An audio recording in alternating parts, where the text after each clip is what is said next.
Welcome back to AR traveller. അപ്പം നമ്മൾ ഇന്നത്തെ വീഡിയോ SP ഓഫീസ് മുതൽ വടകര ചോറോഡ് ഗേറ്റ് വരെയുള്ള പ്രദേശമാണ്. അപ്പോൾ നമ്മൾ SP ഓഫീസിൻ്റെ ഭാഗത്തുള്ള കാഴ്ചയാണ്. SP ഓഫീസിൻ്റെ ഭാഗത്ത് അണ്ടർ പാസേജിൻ്റെ ഇരു സൈഡിലും അപ്രോച്ച് റോഡുണ്ട്. അപ്പോൾ വൺ സൈഡിൽ അപ്രോച്ച് റോഡിൻ്റെ താറിയും കഴിഞ്ഞു. കോഴിക്കോട് ഭാഗത്തേക്ക് പോകുമ്പോൾ ഓപ്പോസിറ്റ് സൈഡിലുള്ള അപ്രോച്ച് റോഡിൻ്റെ മണ്ണ് അടിച്ച് ഉയർത്തിക്കൊണ്ടിരിക്കുന്ന ഒരു കാഴ്ചയാണ്. പഴയ ദേശീയപാതയിലൂടെയാണ് വടകര ഭാഗത്തേക്ക് വാഹനങ്ങൾ സഞ്ചരിച്ചുകൊണ്ടിരിക്കുന്നത്.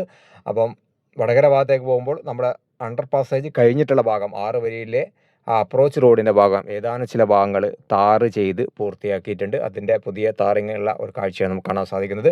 അതേപോലെ സർവീസ് റോഡിൻ്റെ വർക്ക് ഈ ഭാഗത്ത് പൂർത്തിയായിട്ടുണ്ട്.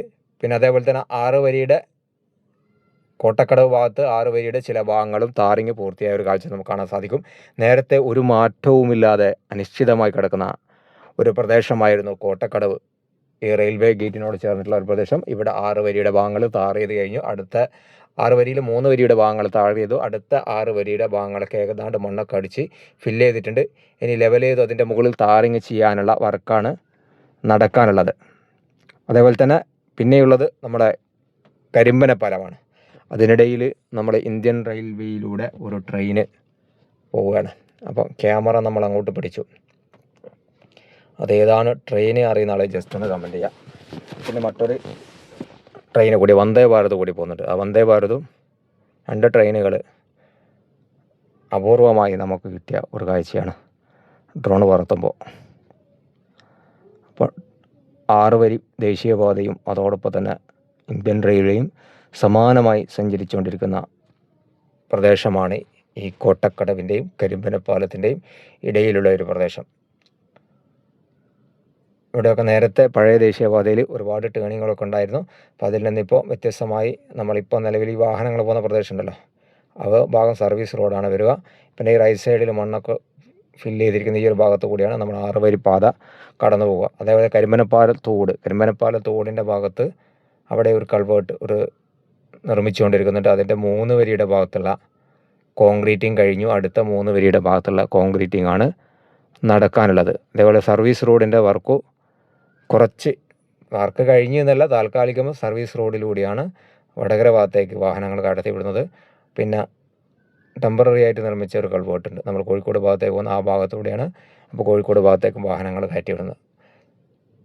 കടത്തി വിടുന്നത്. അപ്പോൾ ഈ കരിമ്പനപ്പാല തോടിൻ്റെ ഈ ഒരു ഭാഗം ഇന്നലെ പെയ്ത മഴയത്ത് വെള്ളം നിറഞ്ഞ് ആകെ നാശകോശമായതാണ്.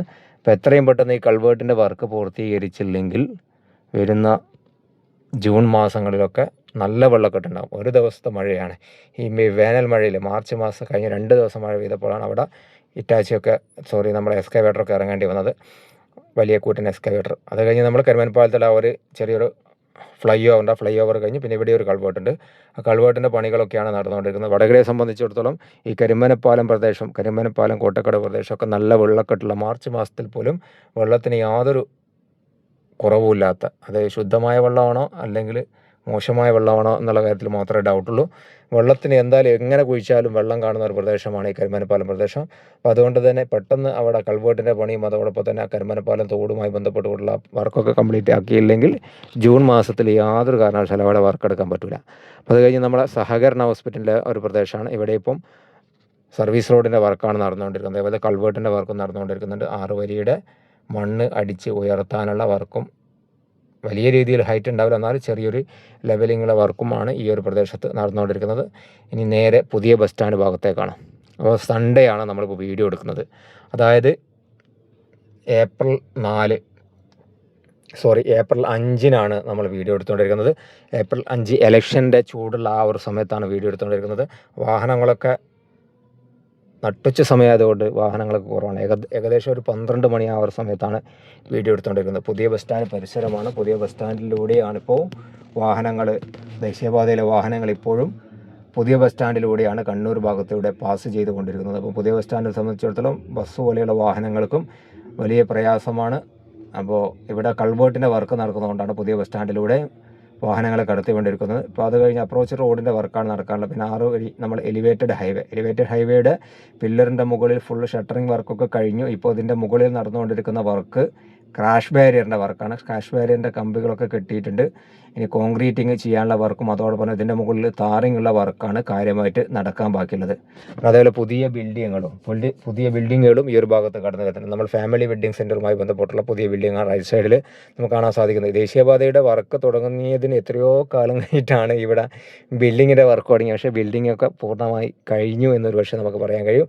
അപ്പം വളരെ ഫാസ്റ്റായിട്ട് ആ ബിൽഡിംഗ് ഉയർന്നു വന്നിട്ടുണ്ട്. അപ്പോൾ നമ്മൾ അത് കഴിഞ്ഞ് നമ്മളെ ഫാമിലി വെഡ്ഡിംഗ് സെറ്റ് ലെഫ്റ്റ് സൈഡിലെ പുതിയ നേരത്തെയുള്ള ഫാമിലി വെഡ്ഡിംഗ് സെറ്റ്, അതേപോലെ ഫ്രാൻസിസ് ആലുക്കാസ് തുടങ്ങിയ മലബാർ ഗോൾഡ് ഇതിൻ്റെയൊക്കെ മുന്നിൽ, പിന്നെ അതേപോലെ നമ്മളെ പാറമല സ്കൂൾ ഈ ഒരു ഭാഗത്തൊക്കെയാണ്. അപ്പോൾ ഇവിടെയൊക്കെ മണ്ണ് അടിച്ച് ഇനിയും ഈ ഭാഗത്ത് ഈ പാറമല സ്കൂളിൻ്റെയും അതേപോലെ തന്നെ ഫാമിലി വെഡ്ഡിംഗ് സെൻറ്ററിൻ്റെ ഇടയിൽ അപ്രോച്ച് റോഡാണ്, മണ്ണടിച്ച് ഉയർത്തിക്കൊണ്ടുള്ള റോഡാണ് ഈ ഭാഗത്ത് വരുന്നത്. സത്യത്തിൽ ഇവിടെയും കൂടി ഒരു 5-8 പില്ലർ കൂടി ഉണ്ടെങ്കിൽ വലിയ ആശ്വാസമായിരുന്നു. എലിവേറ്റഡ് ഹൈവേ മുഴുവൻ അറ്റ്ലീസ്റ്റ് നമ്മൾ ആ ഒരു ആശാ ഹോസ്പിറ്റലിൻ്റെ അടുത്ത് വരെയെങ്കിലും ഉണ്ടെങ്കിൽ വളരെ നല്ലതായിരുന്നു. പക്ഷേ എന്തായാലും അതിനകത്ത് തീരുമാനമൊന്നും ആയിട്ടില്ല. അപ്പം നമ്മളെ തെരുവത്ത് ജംഗ്ഷനിലെ ആ ഒരു ഫ്ലൈ ഓവറാണ്. ഫ്ലൈ ഓവറിൻ്റെ ഓപ്പോസിറ്റ് സൈഡിൽ ഇവിടെയും അപ്രോച്ച് റോഡിൻ്റെ മണ്ണൊക്കെ കുറച്ച് അടിച്ചിട്ടുണ്ട്. അതേപോലെ തന്നെ RE പാനലുകളൊക്കെ കുറച്ച് സ്ഥാപിച്ചിട്ടുണ്ട്. ഇതാണ് RE പാനലൊക്കെ സ്ഥാപിച്ചു. ഈ അപ്രോച്ച് റോഡും RE പാനലും ബന്ധിപ്പിക്കാൻ കുറേ വർക്കൊക്കെ ഈ ഒരു പ്രദേശത്ത് നടക്കാൻ ബാക്കിയുണ്ട്. ഈ ജൂൺ മാസത്തിലും നമുക്ക് വടകരയിലെ ട്രാഫിക് ബ്ലോക്ക് യാതൊരു കാരണവശാലും അവസാനിക്കില്ല. അടുത്ത ജൂൺ മാസത്തിൽ കിട്ടിയിട്ടുണ്ട് ഭാഗ്യം എന്ന് മാത്രമേ പറയാനുള്ളൂ. പിന്നെ കാര്യമായിട്ട് വർക്ക് നടക്കുന്നത് നമ്മൾ ആശാ ഹോസ്പിറ്റലിൻ്റെ ആ ഒരു ഫ്രണ്ട് ഭാഗത്താണ്. ആശാ ഹോസ്പിറ്റലിൻ്റെ ഈ ഒരു ഭാഗങ്ങളിലൊക്കെ മണ്ണടിച്ച് ഉയർത്തിക്കൊണ്ടിരിക്കുകയാണ്. നേരത്തെയുള്ള പഴയ ദേശീയപാതയിലാണ് ഇപ്പോൾ മണ്ണടിച്ച് ഉയർത്തിക്കൊണ്ടിരിക്കുന്നത്.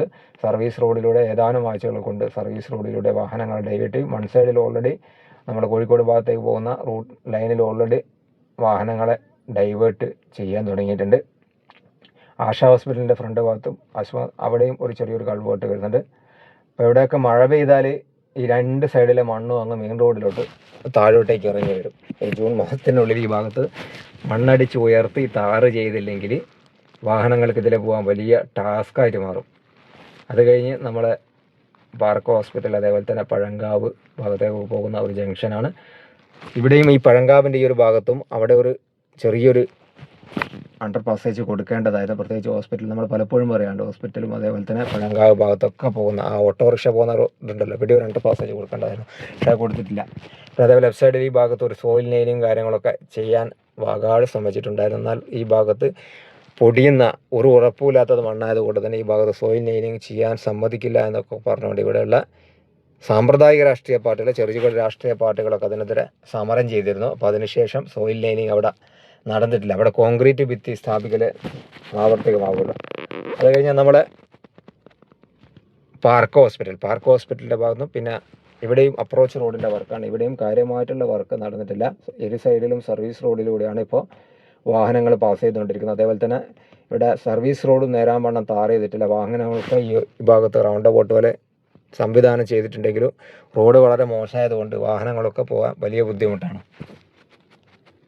ഇതിൻ്റെ ഓപ്പോസിറ്റ് സൈഡിലും ഇതേ രീതിയിൽ അപ്രോച്ച് റോഡ് നടക്കാൻ ബാക്കിയുണ്ട്. ഇവിടെയൊക്കെ കാര്യമായിട്ട് വർക്ക് ഒന്നും നടന്നിട്ടില്ല. ഇപ്പോൾ നടന്നുകൊണ്ടിരിക്കുന്ന വർക്ക് നമ്മുടെ ചോറോഡ് ഗേറ്റ് റെയിൽവേ ക്രോസിംഗ് ബ്രിഡ്ജിൻ്റെ വർക്കാണ്. അതായത് ബോസ്ട്രിങ് ബ്രിഡ്ജ് എന്നൊക്കെ നമ്മൾ പറയുന്ന ആ ബോസ്ട്രിങ് ബ്രിഡ്ജിൻ്റെ വർക്കാണ് ഇപ്പോൾ ഈ ഭാഗത്ത് നടന്നുകൊണ്ടിരിക്കുന്നത്. 22 കോടിയുടെ മുകളിൽ കോസ്റ്റുള്ള ഒരു ബ്രിഡ്ജാണ് എന്നാണ് പറയുന്നത്.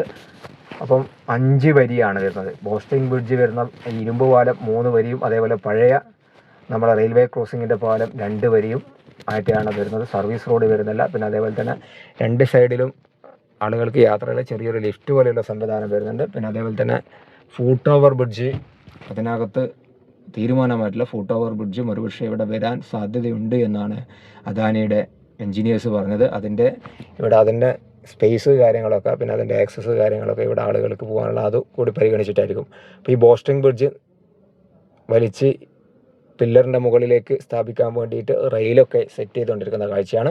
കഴിഞ്ഞ ദിവസം രാത്രിയാണ് റെയിൽ സെറ്റ് ചെയ്യാൻ തുടങ്ങിയത്. ഏറ്റവും ചുരുങ്ങിയത് 17 ദിവസമാണ് ഈ പില്ലറിൻ്റെ മുകളിലേക്ക് ആ ബോസ്ട്രിങ് ബ്രിഡ്ജ് എന്ന് പറയുന്ന ബ്രിഡ്ജ് വലിച്ച് ഇതിൻ്റെ മുകളിലേക്ക് എത്തിക്കാൻ എടുക്കുന്ന ദിവസം. പിന്നെ അത് കഴിഞ്ഞ് നമ്മളൊരു അണ്ടർ പാസേജുണ്ട്. അണ്ടർ പാസേജിൻ്റെയും 6 വരിയുടെയും അണ്ടർ പാസേജിൻ്റെ കോൺക്രീറ്റിങ് കഴിഞ്ഞ് ഇവിടെയും മണ്ണടിച്ച് ഉയർത്താനുള്ള വർക്കാണ് കാര്യമായിട്ട് നടക്കാനുള്ളത്. നമ്മൾ ഈ കാണുന്ന ക്രെയിനൊക്കെ ഈ ബോസ്ട്രിങ് ബ്രിഡ്ജ് ലോഞ്ച് ചെയ്യാൻ വേണ്ടിയിട്ട് എത്തിയ ക്രെയിനാണ്. കൂറ്റൻ ക്രെയിന്.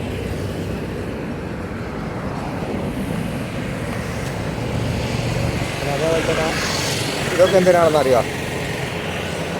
ഇതൊക്കെ നമ്മൾ റെയിൽ സെറ്റ് ചെയ്യാൻ വേണ്ടിയിട്ട്, റെയിൽ സെറ്റ് ചെയ്യുന്ന സമയത്ത് അതിൻ്റെ ആവശ്യമാണ്. എന്താണ് കാണിച്ചു തരാം. നമ്മൾ ബോസ്റ്റിംഗ് ബ്രിഡ്ജിൻ്റെ ഇത് കണ്ടോ നിങ്ങൾ, ഓരോ വീലുകൾ ഇങ്ങനെ ഉണ്ടാവും. ഇതിൻ്റെ മുകളിലൂടെ ഇങ്ങനെ ഇത് റോൾ ചെയ്ത് പോവുക ചെയ്യാം. ട്രെയിനെ പോലെ ഒരുപാട് വീലുകളുണ്ടാവും. അപ്പോൾ അതിൻ്റെ മുകളിൽ കൂടി ഈ ഭീമാകാരമായിട്ടുള്ള ഈ ബ്രിഡ്ജ്, ബോസ്റ്റിംഗ് ബ്രിഡ്ജ് ഇങ്ങനെ ഉരുണ്ട് നീങ്ങുന്ന ഒരു കാഴ്ചയായിരിക്കും.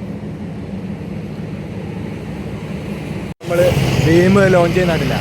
അപ്പോൾ അതിൻ്റെ മുകളിൽ ഇപ്പോൾ റെയിൽ സെറ്റ് ചെയ്തിരിക്കുകയാണ്. റെയിൽ സെറ്റ് ചെയ്തു. ഇപ്പോൾ ജോയിൻ്റ് ഉള്ള ഭാഗത്ത് ഇതേ രീതിയിൽ ഒരുപാട് നട്ട് ബോൾട്ടൊക്കെ ഉണ്ടാവും.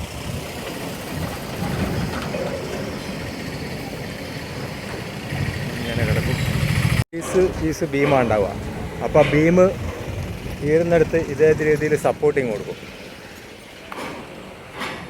അപ്പോൾ ഇവിടെ കണ്ടോ,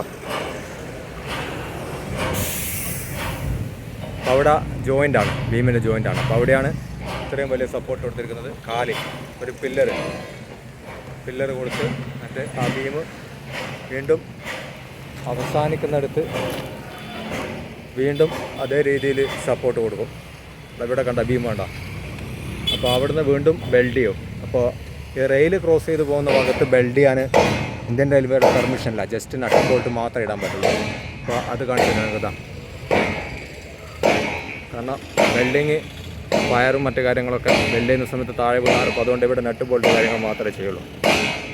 അങ്ങനെയാണ്. ലാസ്റ്റ് ഈ ബോസ്റ്റിംഗ് ബ്രിഡ്ജ് ലോഞ്ച് ചെയ്യേണ്ട പില്ലറാണത്. ആ പില്ലറിൻ്റെ ഭാഗം വരെ റെയിലിങ്ങനെ സെറ്റ് ചെയ്ത് വരികയാണ്. ഇതിൻ്റെ മുകളിലേക്ക് ലാസ്റ്റ് ബീം വന്ന് ലോഞ്ചിങ് ചെയ്യുമ്പോൾ ഇനി അതിൻ്റെ മുകളിൽ റെയിൽ സെറ്റ് ചെയ്യണം. അതേപോലെ ഈ സൈഡിലും അതേ രീതിയിൽ ലോഞ്ചിങ് ബീം ഇതിൻ്റെ മുകളിൽ കയറേണ്ടതുണ്ട്. അപ്പോൾ ഇവിടെയും ഒരു പില്ലർ വരും. അപ്പോൾ അതിൻ്റെ ഭാഗമായിട്ടുള്ള ഒരു കുഴിയെടുത്തതാണ് ഇവിടെ ബീം കൊടുക്കാൻ. ഓൾറെഡി ഇതിൻ്റെ ഫൗണ്ടേഷൻ നേരത്തെ കോൺക്രീറ്റ് ചെയ്തതാണ്. നിങ്ങൾക്ക് അവിടെ കമ്പിയൊക്കെ കാണാൻ സാധിക്കും. അതേപോലെ തന്നെ ഇവിടെയും ഒരു കുഴി എടുത്തിട്ടുണ്ട്. നമ്മൾ ഇവിടെയും ഒരു ബീമിൻ്റെ പില്ലർ ഇവിടെയും വരും. ഇതാണ് ചുരുക്കം പറഞ്ഞാലുള്ള കാഴ്ച.